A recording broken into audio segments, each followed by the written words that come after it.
Hello and welcome to Searching for Service, brought to you by Rotary District 5950. I'm your host, Kelly Kirk.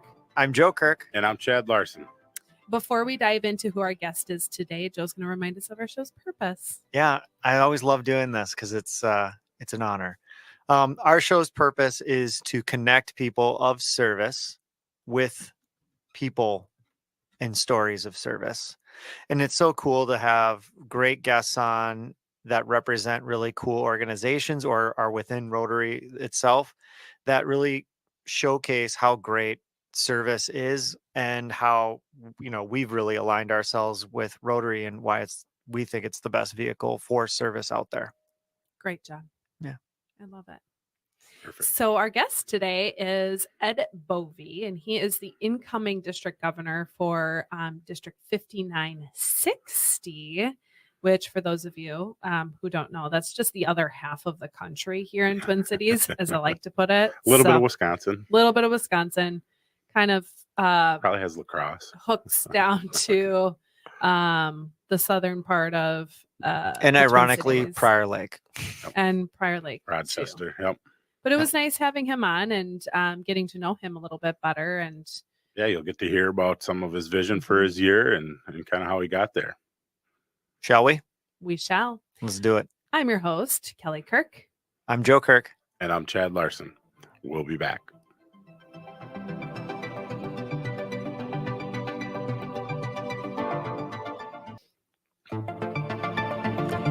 Hello and welcome back to Searching for Service, brought to you by Rotary District 5950. I'm your host, Kelly Kirk. I'm Joe Kirk. And I'm Chad Larson. Before we dive into who our guest is today in studio, Chad is going to remind us of our show's sponsor. We want to thank Russell Hampton Company for sponsoring the show.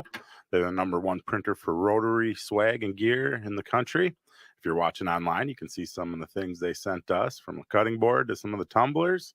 But if you need some Rotary gear printed, check them out, russellhampton.com. Beautiful. Thank you for that. So today it's always nice when we have somebody in studio as our guest. We have Ed Boeve, who is the district governor-elect for 5960. So this upcoming July is when you will become officially the district governor. Dum, dum, dum, dum. But he also, yeah. I bet. And he also served as the past president of Stillwater Sunrise Rotary Club for the years 2021 and 2022. Welcome. Thank you for having me. We are so happy to have you. Let's take just a moment to have our listeners get to know you a little bit. So, where are you from originally? I grew up in a very small farming community in the very southwest corner of Minnesota. If people know where Laverne, Minnesota is. Oh, yeah. I I know where do. Laverne is. Grew up Yeah. southwest of that. Oh. Yeah. So I went to school, college, with an individual that grew up in that area too. So I think Laverne is where he lived. I was going to but say past boyfriend. No, it wasn't. It was not. Individual, I'm sure.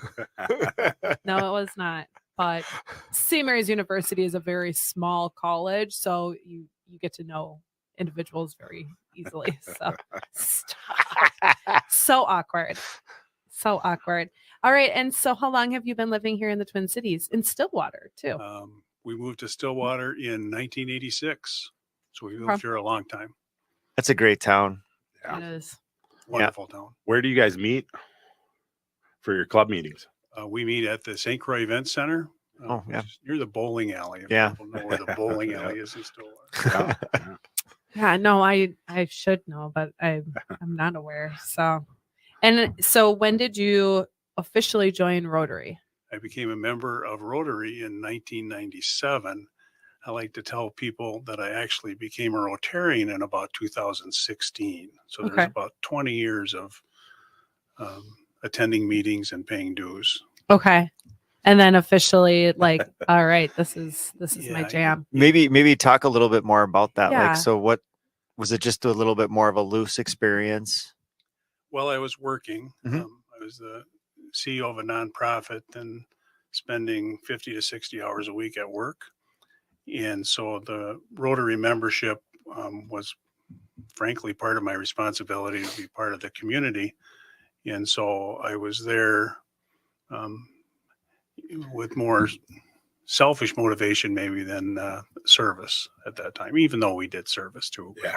Mm-hmm. And That's then interesting. I mean, I think that that's just what happens in life, right? Like we're just pulled by other forces so hard that, you know, sometimes we're like, well, this seems to be an obligation versus, you know, something I really want to try to get into. And then maybe talk a little bit about when did the switch happen? Was it when you Yeah. did retire, or was it what before that? No, it was before that. In around 2015, 16, we became acquainted with an individual who was doing some work in Kenya, providing residential and educational support to some kids who had been orphaned by mostly tribal warfare in the northwest part of the country. And I'm not sure how, but I was drafted to put together a district grant proposal, maybe because I wrote a lot of those in my profession. Maybe it was just chance, I don't know. But I put together a district grant to install a water well in a remote area of northwest Kenya. And that was funded. And so then I was involved in securing support funding from other clubs within the district, and actually was able to take a trip to Kenya to help install the pump for that well. And that's, I guess, when I got hooked. So then pretty soon I was president, and then here I am. It seems like international travel seems to be a real big trigger for Rotarians to kind of take that next step. And, you know, and some do it really early through youth exchange. And then, you know, others, they do it through some level of a service project. But it really does seem to be a commonality amongst a lot of Rotarians that international travel kind of wakes them up to, wow, there's a lot to do. Yeah, there's a lot to do, but it also just broadens your perspective on perhaps the meaning of life, right? Maybe there's a better way to put it, but Like that was deep. I know. I'm trying to figure out the best way to put it. Maybe it just, you know, we get kind of locked into our bubbles here in the United States, you know, like our respective bubbles. Our Here's an Medina idea. bubble, our What was Stillwater it for bubble. you? Like, what was it about the international travel Yeah. that seemed to trigger you? Well, where we went was a very remote area, still mud huts, no vehicles besides the ones that we brought. And we have this perspective in our country of poverty and need. And I don't think we have any idea what that actually is. But the other part of that is that the people that we encountered were wonderful people and seemed happy to me. So the level of poverty also coupled with the level of happiness within the community, it just made me start to think about how I live my life. Yeah. And what true happiness really is. Yeah. That's very cool. And I think with Rotary too, you know, as you're talking about, you know, the international, you also see on a whole nother level what Rotary is doing on an international level, where, you know, at the club level, you hear it, but you don't see it as much. And that probably broadens you out a little bit too. And one of the issues that was really cool when we were there was that during that time in that area of the country, there was a drive on to immunize some kids against polio. And the way they did it there was they had trucks with people and flatbed kind of things, and they would have microphones and speakers and talking in Swahili, of course. So we didn't understand it, but they were trying to get people to bring their kids to get the immunization. And when they would be in the village, at least the village where we were, when they would immunize kids within a home, they would put a little strip of paint on here so that the other workers would know that that home was covered. And it was just really cool to see it. It was a Rotary thing in action. It was pretty cool. Wow. Yeah, that is really cool. So then after that, you became club president. You know, how did you make that leap, and what was that like? Well, it was an interesting experience. In our club, we do it, I think, the way you're supposed to. And then I was selected about a year and a half before my term started. Mhm. Some clubs do that, some don't. But our club did. And so there was a good prep period. It just happened by coincidence that the week that I was able to attend the North Central President-elect training, it was in Rochester, and it was in the week that the whole COVID thing was breaking. Wow. And I remember that there was discussion about whether the event should be held, because it was all in person then.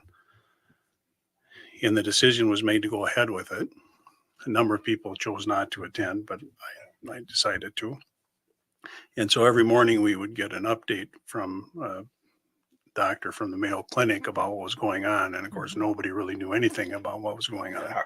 But I think he just wanted us to feel better. And so by the end of that week, things were shutting down.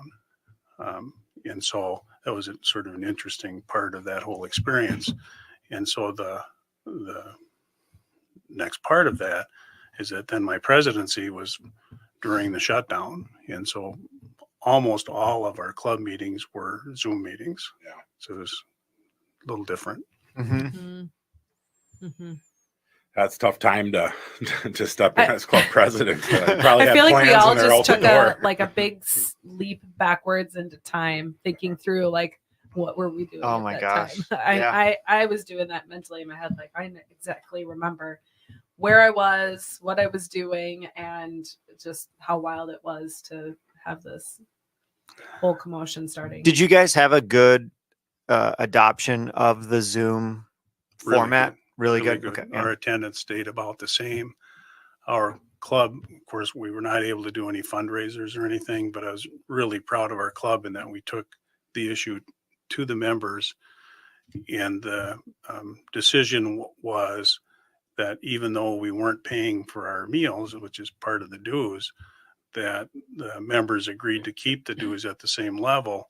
And then we used, frankly, that savings from not having to feed people to use as our donation money. So we were able to wow. maintain all of our projects and just keep things rolling, even though we weren't able to have a fundraiser. So it was really a cool thing. Very generous of our members.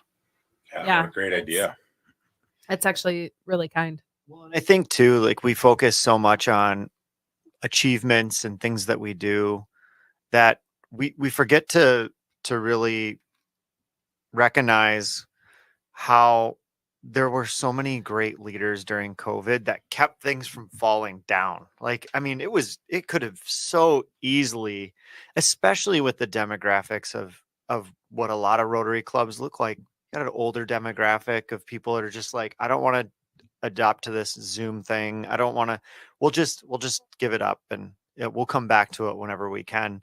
And so I think the leadership during that time was so important because it could have very easily blown Rotary apart. Just the way that it's set up. I mean, it was really primed to be impacted. It just shows how great the leadership within Rotary all over, but specifically what you just talked about with your club. So that's really great.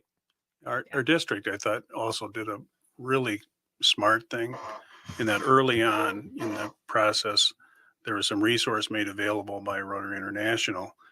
And what our district did was made, I think it was $600 per club available in a one-time grant just for them to buy the technology to be able to host these what were hybrid meetings then. Our club actually still does hybrid meetings. Yeah. It's one benefit. Same. Not many benefits of the COVID pandemic, but one benefit is it forced us into the Zoom world as a group. And in my role now, I really appreciate that. Because like today, I have 4 meetings besides this, but they're all Zoom. Yeah. And so I can do all of those from my home and people are just accustomed to that. Yeah. And it makes it much easier to do the job that I'm about to. Oh, sure. Saves the miles big time. Yeah. And just, it's so efficient. You just wouldn't Yeah. be able to schedule that way. And so either meetings wouldn't happen or there'd be a lot of windshield time. Yeah. Yeah. So for the role as district governor, how were you approached for that? Cornered in a hallway.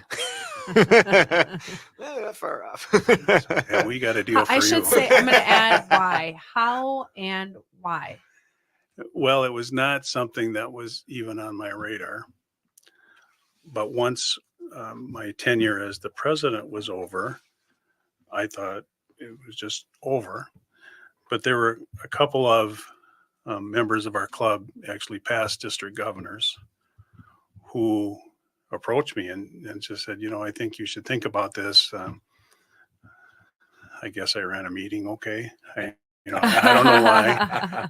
And maybe they approach everyone, and most people are wise enough to say, no, I don't know. No, and that's not true. But he's like, just, can you cut that out? but anyway, they encouraged me to just apply. And so I thought, well, yeah, I can apply because they'll never select me, because why would they?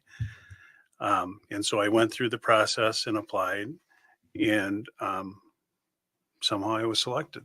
So I would say that these two people were mentors of mine in terms of the presidency, but then it was through their encouragement that I went through the process to apply for the position.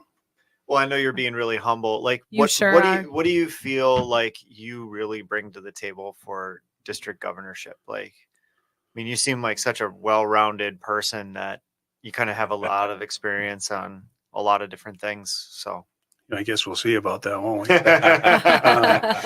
Talk to me a year from now about this. I think that my skill set, I think my organizational skills are pretty decent. I spent over 30 years in a CEO position of a nonprofit. So I'm accustomed to working with boards and different groups of people. For example, I've been on the radio quite a few times. Might not show today, but I have. No, you're doing It's wonderful. You are doing wonderful. And so being able to bring people together under a common purpose or cause, I think is something that I've been able to do, and I think I can do that. I think people appreciate some of the humor that I bring, although most of the jokes I tell nobody gets except me. So That's okay. That's how my husband over here is too. So it sounds like you guys are in really good company. And so I like to bring fun and lightness to settings that I'm a part of. And I think at least some people appreciate that. Yeah. No, I love that. I think that those are really great characteristics of good leadership, and I'm excited to see how your year goes, because I think it's going to go great. So when do you find out that so it's 3 years ago that you start the process? Because it goes, nominee, a lot. Well, walk us through the process. So walk us through the process. I'm actually going to write it down too, to visualize it for myself. Well, I'll have to count back. When there's a selection process that begins in late summer of some year, and so that happens like August, September-ish of a year. There's an interview process. There's an actual nominating team that's put together, interviews all the candidates, and then makes a selection or a recommendation, actually. And so once that's done, that nominee is sent to all of the clubs of the district, and there's a period where clubs can object to that nominee. I don't know that it's ever happened in our district. I think it does happen in the world now and then. Who objects? Like, because as members, we're not aware of it, right? Is it the president's? Well, the scenario, first, it's never happened. Yeah. Let's play a really great hypothetical. Yeah. The scenario would be that a candidate from a club who made the application to become district governor is one of the candidates not selected, but decides through their club, and individuals can't object, a club has to object, but through their club, they could object and ask for an election then. And then that's what would happen, is that then there'd be an actual election where clubs would vote on one of on a candidate. Interesting. We So should then- just do that for fun sometime.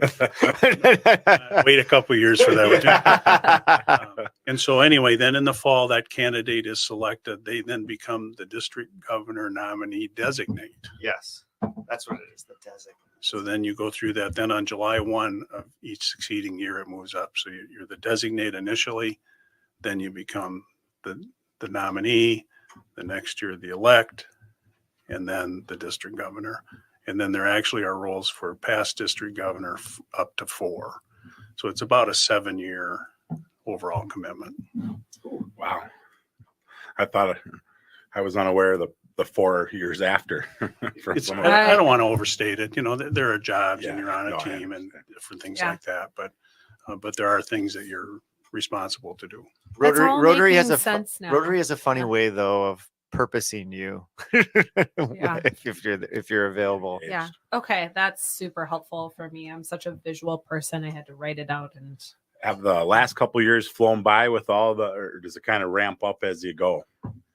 Well, there is some ramping up, but time has gone very fast. And the level of panic has just sort of increased where it's at kind of a pitch now. Yeah.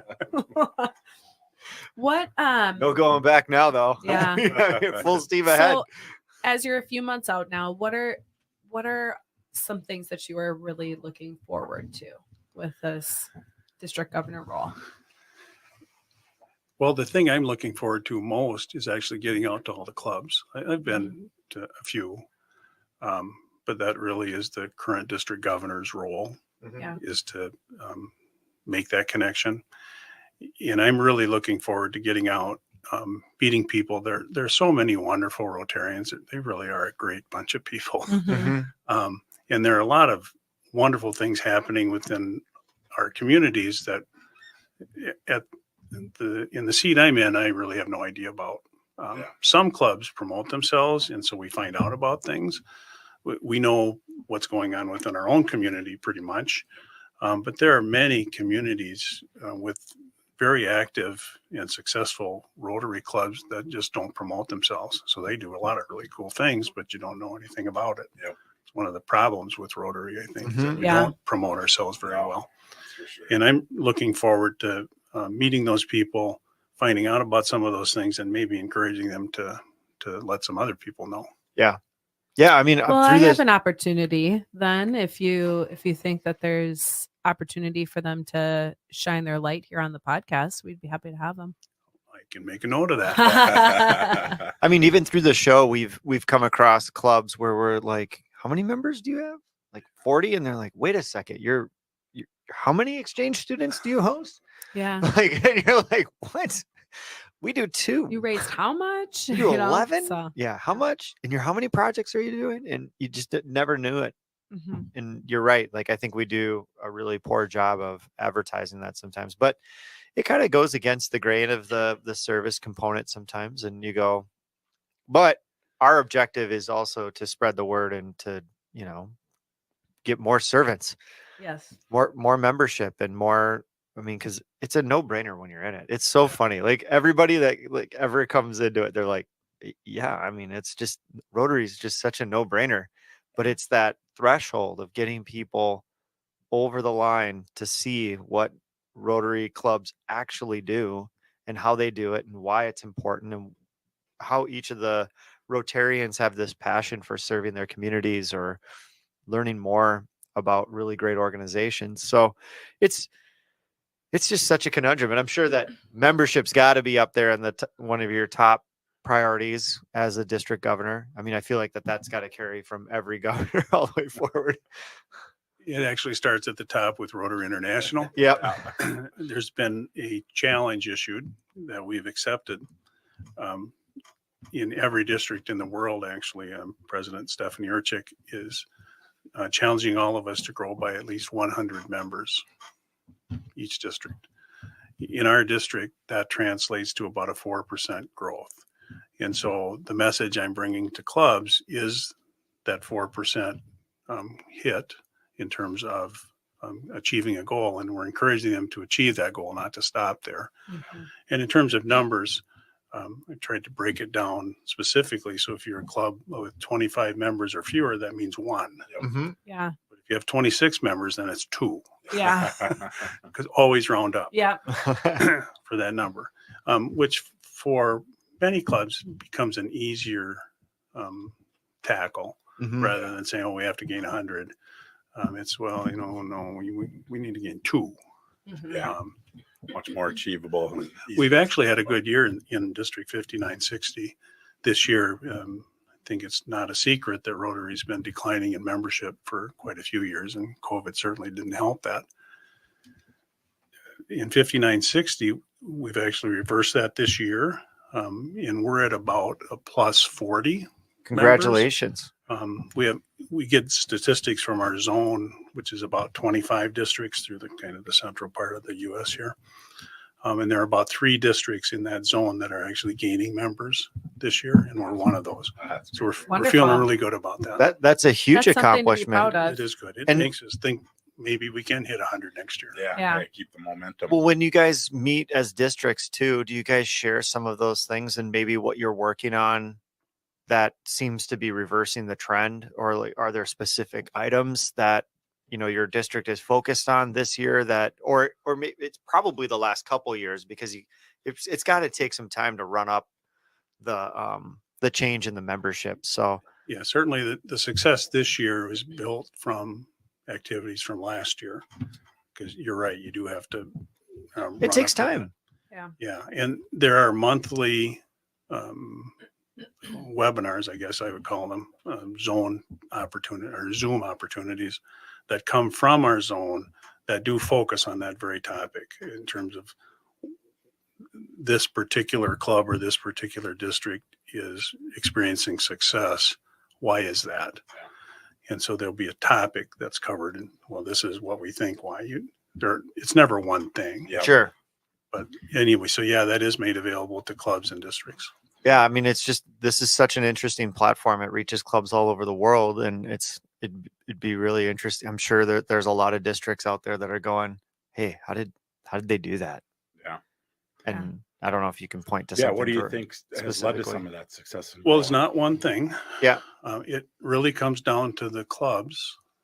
The district can be supportive and offer opportunities and maybe some guidance, but it really comes down to what happens at that community level, at the club level. In our particular district, there are a couple of initiatives that have drawn some interest. Hosting the 2029 International Convention for Rotary has drawn a few Yeah. people's interest here.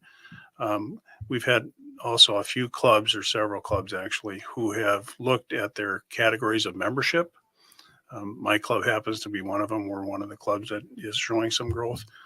And at the beginning of the year, we created a different membership classification that basically it's a full Rotary membership, but it cuts out the breakfast and the meeting requirement. And so the members are included in all of the service activities, the fun stuff.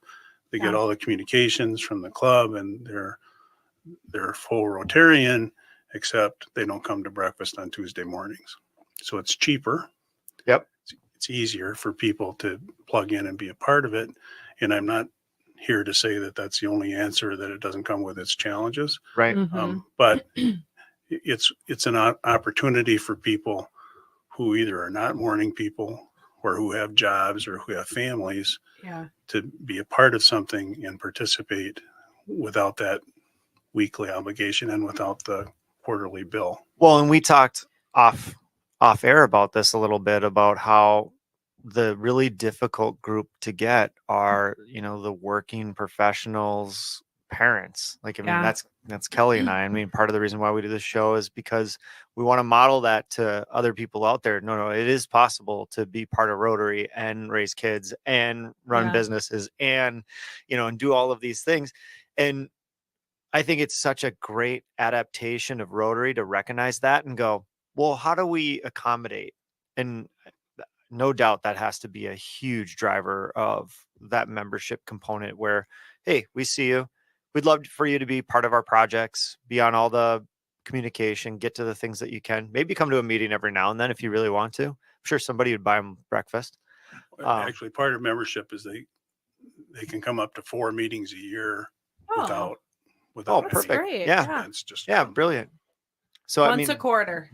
Once a Yeah, quarter. you know, and our hope for some people is if things change for them a little bit, or maybe our meetings are very fun. Yeah. And if they come to a few and say, well, gee, maybe I'd like to come more often, that then maybe they become the full dues paying people. mhm, Yeah. But there's Eventually, no requirement of that. right? No requirement there. It is funny you say that though. Like we talk about it all the time, Kelly and I. I mean, we've even spoken about it, Chad. Is like when you don't get your Tuesday morning startup, like your week just doesn't quite fit right. It is. It's. I didn't get Rotary strange. this week, and Yeah. it just yeah. It's strange. Yeah, once you get used to it, like this week, I wasn't at, and I tried to get on the Zoom and it didn't work. And I know. I saw just was you. the- I saw that's you like- trying to get in, and just a different and day. You know, once you and the speaker didn't see it. get- So, yeah, it's it definitely, and I bet over time you'll see a lot of conversion. It may take 1 year for some and 5 for others, but I think once you kind of get to a few meetings, you kind of realize, oh, this is There's so much you get more value out in of them. it than the time. Yeah. And if that happens, it happens. If it doesn't happen and the people just simply stay involved doing good in their world and community, yeah. well, that's fine too. Mhm. What are some of the other things that you're looking forward to, or initiatives that you have? Well, there's sort of a correlating priority that we have attached to the membership. Actually, is in addition to attracting members, we also want to make sure that we keep the members that we have. Mhm. The data suggests that there are plenty of people that join Rotary. There's just not enough of us that stay. And so the data shows that if a Rotarian joins and remains a member into their 3rd year of membership, the chances of them staying long-term is greatly It's a hook enhanced. line. Many line. people that leave Rotary leave within that first 2 years. And there are a variety of reasons for that I won't get into. But a priority for us is to pay some particular attention in our district to people in that circumstance. Mhm. And so we're still putting together our action plan in terms of exactly how to do that. But we have our foundation team involved in terms to figure out, in addition to membership, and our DE&I team also, to pay some special attention to people during that first 2 years of their membership to make sure that they're heard, make sure that they're engaged, and that they have fun as That's part of good. their experience. Mhm. And so that's a priority connected to the membership. Another priority that we have is around a cultural appreciation initiative. It's the way we're approaching it at the district level, our DE&I task. And we've charged that team with developing some opportunities for all of our members to have some experiences or have some exposure around people who are from different cultures than the typical Caucasian male. Yeah. And so that can go a lot of different directions. It could be an age deal, as we've talked about, where from a cultural appreciation, helping to understand people who are younger, since our demographic is pretty old, Mhm. that could be of benefit. We're actually having some engagement with some folks from some of the indigenous communities around that culture, helping to understand and appreciate that history, and a couple other things there that we're looking forward to that we hope will help us all understand better, but also might help us expose ourselves to folks from that different culture, and also expose folks from that culture to Rotary. Yep. Mhm. Hopefully develop partnerships, whether it results in membership or just some sort of a partnership that doesn't involve membership, that's all okay. Yeah, that's the tricky thing with Rotary too. Like we support service no matter what it looks like, right? And where I think we can get better as an organization is going, and I think that this show has really done a nice job. I mean, at least for me to go, well, why wouldn't you join Rotary if that's the case? Is, we try to acknowledge people like however you serve is however you serve. Who cares? We just believe that Rotary touches everything, or you come to a Rotary club and champion that level of service that may not be present in that Rotary club. It's when it's presented like that, it can be overwhelming sometimes for people that are just looking for service projects to serve on. And that seems to be a lot of what we encounter is just, we're looking to just do a service project. And it's like, well, what do you like? Yeah. Because you can do anything. And they're like, what?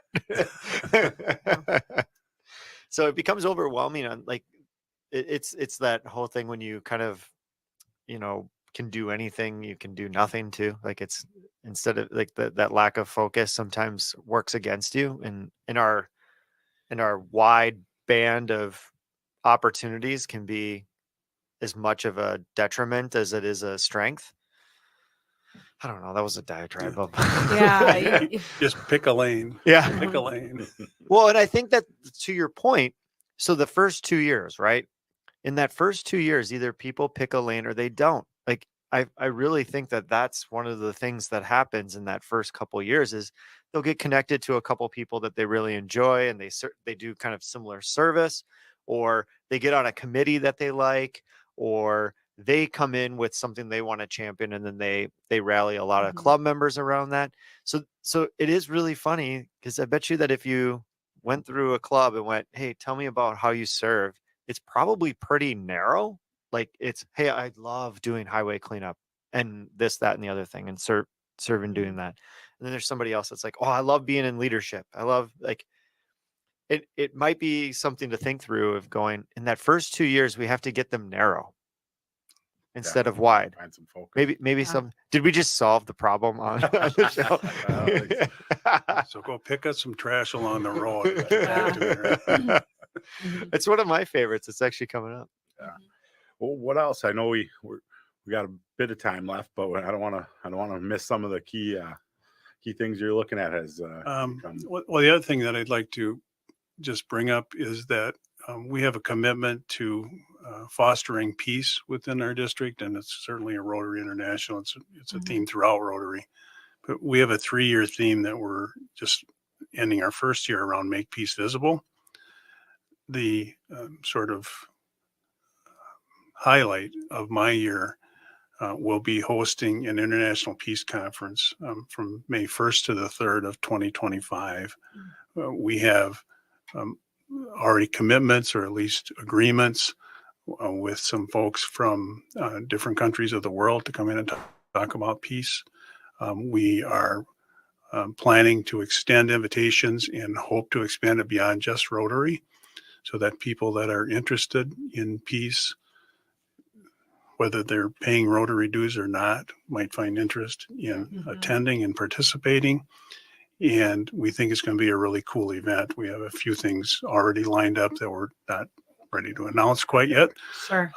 But we do plan to start marketing the opportunity by July or so of this year, and hope that it's a great event to help foster peace within our communities.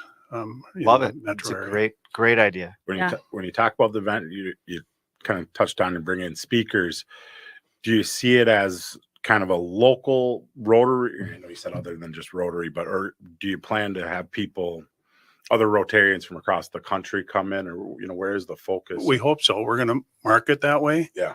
And we hope to get participation at the program level from some of those areas too, that we're not just limiting this to what's going on in our own community, although that'll be part of it. Yeah. But we have a team that is going to be here, we think. This is probably one of those things I wasn't supposed to talk about, but we think we're going to have a friendship exchange with a group from Sao Paulo, Brazil. Oh, very cool. That will be in town. We'll have a group of people that'll be visiting Sao Paulo too, probably the month before that. And so they're going to be here visiting, learning about what's going on here, but also helping us to understand what's going on in Brazil. in terms of peacekeeping, whether it's environmental or whatever it is that they Yeah. choose to talk about. So That'll be looking forward to exciting. it. Yeah. Maybe Yeah. you can get the international president-elect. He's going to be from Brisbane. Well, Mario's yes, from Brisbane. Hopefully Mario. you can Yes, him who to- lived in White Bear Lake, actually, what I heard. as an, Oh, yeah, as an that's exchange right. student. I know. So a very cool thing. That we can't talk about that. I know that. I feel like you about went into it and then you're like, oh, No, Wait for July. Yeah. July. Out We'll of talk bounds. about that. well, Or we talk about it all. We just shelve this show until July. Yeah. Well, we have Tom on, who is the aide to Stephanie.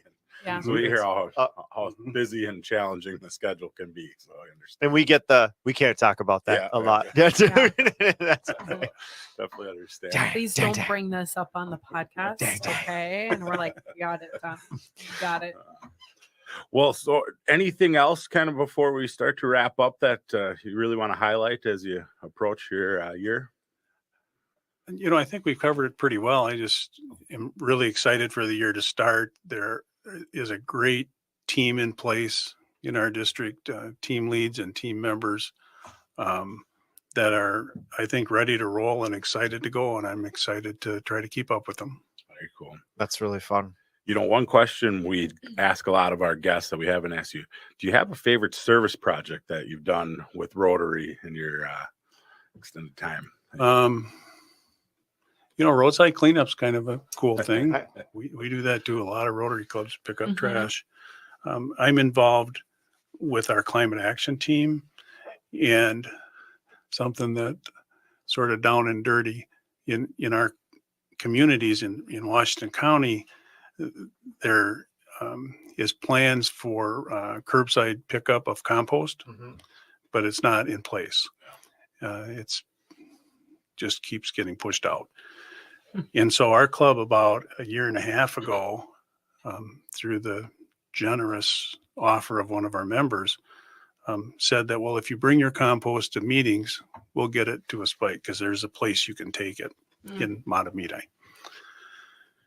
And so that started. And so people would bring their compost stuff, which isn't always the most pleasant stuff in the world. No, it's Yeah. the stuff that stinks. Winter is a lot better. Yeah. But that's happened on a weekly basis for a year and a half at least. And the person who collects it and delivers it also weighs it. And so at last count, I think we were up to a couple of tons of compostable material that was gathered and brought to the correct spot. So it's just kind of a cool thing. If you come to one of our meetings and there's a smell outside the door, it's because it's summer. Very cool. Very cool. Well, any parting words as we wrap up here that you'd like to leave the listeners with? No, I'm good. Thank you for the opportunity. Join Rotary. Yeah. Yeah, we need 100. Yeah. We'll have to have you back at some point and hear how things are going, and Mhm. definitely Yeah. have somebody, if not you, to come talk about the peace conference that you're That'd be great. together. As Yeah. when you can share more. That'd be great. Yeah. Thank you so much for carving time out to come in studio too. That little truck from Stillwater. My pleasure. It's my pleasure. It's been an honor. Thank you so much for tuning in to Searching for Service. I'm your host, Kelly Kirk. I'm Joe Kirk. And I'm Chad Larson. We'll be back.